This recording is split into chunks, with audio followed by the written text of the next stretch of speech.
Master जी बनावत हुआ कौनो दुल्ही अपने दुल्हा के देख के बड़ा टेंशन में रहल। अच्छा तो कोनो मेहरारू अपने मर्द के देख के टेंशन में रहल। यहाँ हम विजयलाल जी के देख के बड़ा चिंतित हैं। कैसन सुखाई जाते हुआ कहाँ सिस्टम में लगे हैं, कुछ तो गड़बड़ है जरूर, बताना पड़ेगा इतने लोगों के बीच में। दुल्हिया बतावा भेजा पातर छीतर पिया ले पिता मिलती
कुछ ज्यादा ना बोले थोड़ा लोगों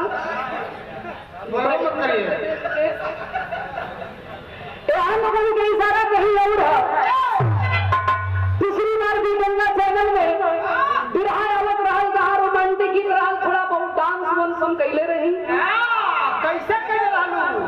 चैनल में हमारा मजबूरी रहे, यहाँ जरूरी है,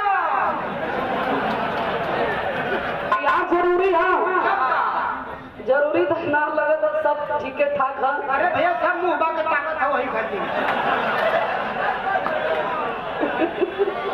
सब मुंह बाके ताकत है। क्या भैया आप लोगों की इच्छा है?